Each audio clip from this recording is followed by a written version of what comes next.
একটি ভাইরাল ছবি, একটি রহস্যময় মৃত্যু আর এআই বা আর্টিফিশিয়াল ইন্টেলিজেন্সের তৈরি এমন এক ভয়ঙ্কর জাল যা কাঁপিয়ে দিয়েছে পুরো দক্ষিণ কোরিয়াকে।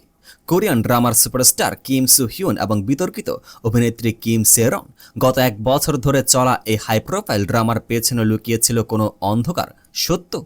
সম্প্রতি Seoul central district prosecutor office এমন এক পদক্ষেপ নিয়েছে যা পুরো কোরিয়ান মিডিয়া ইন্ডাস্ট্রিকে স্তব্ধ করে দিয়েছে। গেরোসেরো ইনস্টিটিউটের প্রধান কিম সে ইউ এর বিরুদ্ধে জারি করা হয়েছে অ্যারেস্ট ওয়ারেন্ট বা গ্রেপ্তারি পরোয়ানা। কিন্তু কেন? এটি কি শুধুই মানহানি, নাকি এর পেছনে রয়েছে আরও বড় কোনো অপরাধের ছক?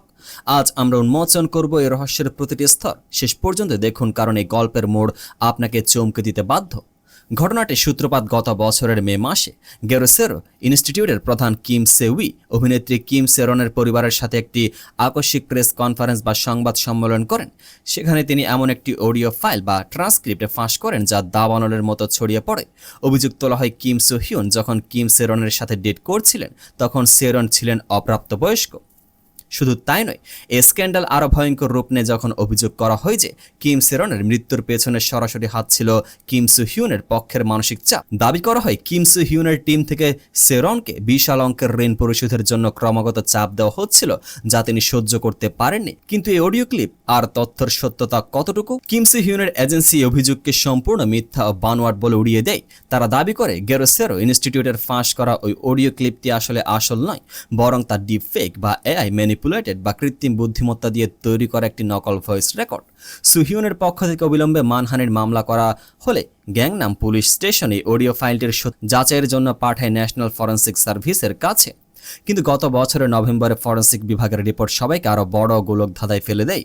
তারা জানায় অডিওটি এআই দিয়ে তৈরি নাকি আসল তা নিশ্চিতভাবে নির্ধারণ করা অসম্ভব।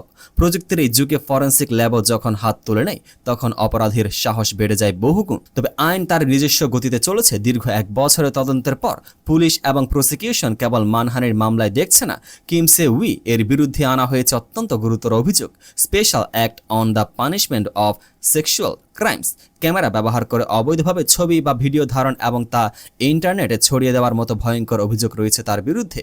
এর মানে কি এই যে এআই ভয়েসের আড়ালে এমন কিছু গোপন ফুটেজ বা তথ্য ছড়ানো হয়েছিল যা প্রকাশ্য আসার কথা ছিল না?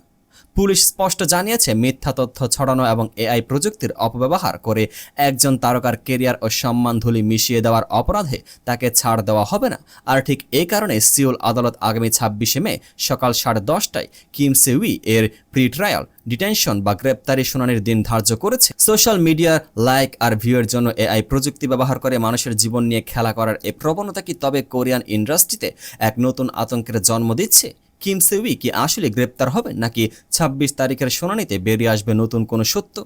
আপনার কি মনে হয় কিম সু হিউনকে ফাঁসাতে কি আসলে এআই ব্যবহার করা হয়েছিল, নাকি ফরেনসিক রিপোর্ট অন্য কিছুর ইঙ্গিত দিচ্ছে? কমেন্ট করে আপনার মতামত আমাদের জানান। ভিডিওটি ভালো লাগলে লাইক এবং শেয়ার করতে ভুলবেন না। কোরিয়ান বিনোদন জগতের এরকম আরও ইনডেপথ এবং ইনভেস্টিগেটিভ খবরের জন্য এখনই সাবস্ক্রাইব করুন আমাদের চ্যানেলটিকে। দেখা হচ্ছে পরের ভিডিওতে। পেজটিকে ফলো করে পাশে থাকুন।